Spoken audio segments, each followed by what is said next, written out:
আসসালামু আলাইকুম, আমি চম্পা। আপনারা দেখছেন চম্পা কিচেন। আজকে আপনাদের সাথে শেয়ার করছি টমেটো আলু দিয়ে রুই মাছের তেল ঝাল। একদম সহজ, ঘরোয়া আর ভাতের সাথে পারফেক্ট একটা বেঙ্গলি ফিশ কারি।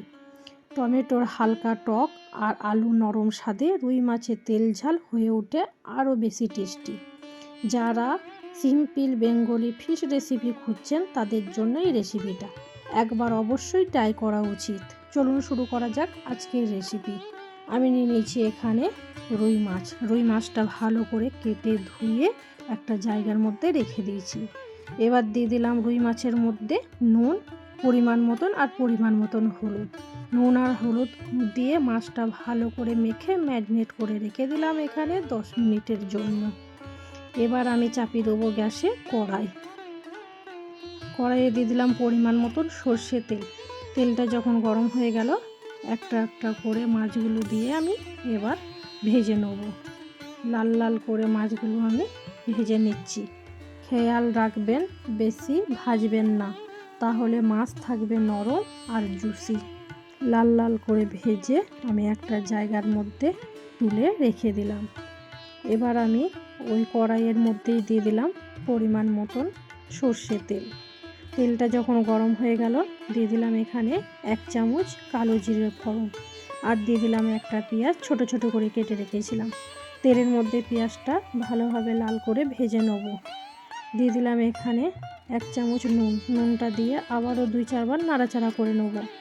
যতক্ষণ না পেঁয়াজটা লাল লাল হলো ততক্ষণ অবধি আমি নাড়াচাড়া করে নিলাম।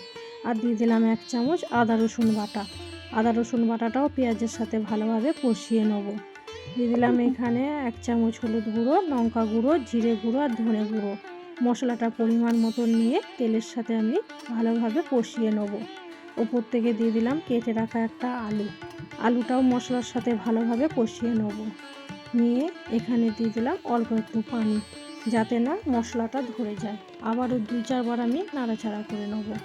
এইভাবেই নাড়াচাড়া করে আমি আবারও দিয়ে দিলাম 1 কাপ পানিটা দিয়ে নাড়াচাড়া করে এখানে ঢাকা দিয়ে দেবো 10 মিনিটের জন্য আলুটা সেদ্ধ করার জন্য। কিছুক্ষণ পর যখন আমি ফিরে এলাম এই রকম রং দেখলেই বোঝা যায় রান্নাটা একদম জমে গেছে। আবারও 2-4 বার নাড়াচাড়া করে নিলাম। ওপর থেকে দিয়ে দিলাম কুচানো টমেটোটা দিয়ে আলুর সাথে ভালো করে কষিয়ে নেব। যতক্ষণ না টমেটোটা গলে যাবে ততক্ষণ অবধি আমি নাড়াচাড়া করে নেব। টমেটোর হালকা টক আর আলুর নরম ভাব রুই মাছের সাথে একদম পারফেক্ট। এই তেল ঝালের গন্ধে বাড়ির সবাই রান্নাঘরে হাজির। এটা কোনো হোটেল রেসিপি না, একদম মায়ের হাতে ঘরোয়া স্বাদ। আবারও 2-4 বার নাড়াচাড়া করে ওপর থেকে দিয়ে দিলাম ভাজা মাছগুলো আর দিয়ে দিলাম কেটে রাখা ধনেপাতা আর দিয়ে দিলাম এখানে কুচানো লঙ্কা দিয়ে আবারও 2-4 বার নাড়াচাড়া করে 5 মিনিটের জন্য ঢাকা দিয়ে দিলাম। মিনিট পর যখন আমি ফিরে এলাম, কম মশলায় বেশি টেস্ট, এটাই আসল বাঙালির রান্না। রবিবার হোক বা সাধারণ দিন, এই রেসিপির মানে আনন্দর সাথে খাওয়া দাওয়া। তো বন্ধুরা, কেমন লাগলো আজকে রুই মাছের তেল ঝাল রেসিপি? যদি ভালো লেগে থাকে তাহলে একটা লাইক দিতে ভুলবেন না। কমেন্ট করে জানাবেন কেমন হয়েছে। আর ভিডিও যদি আপনাদের ভালো লাগে তাহলে অবশ্যই বন্ধুদের সাথে শেয়ার করবেন। আরও নতুন নতুন রেসিপি পেতে চ্যানেলটা সাবস্ক্রাইব করে পাশে থাকবেন। পাশে থাকা বেল আইকন অন করে রাখবেন। আজ এই পর্যন্ত, আবার দেখা হবে নতুন কোনো ঘরোয়া রেসিপি নিয়ে। ততদিন পর্যন্ত সবাই ভালো থাকুন, সুস্থ থাকুন। চম্পা কিচেনের পক্ষ থেকে সবাইকে অনেক ভালোবাসা। আল্লাহ হাফেজ।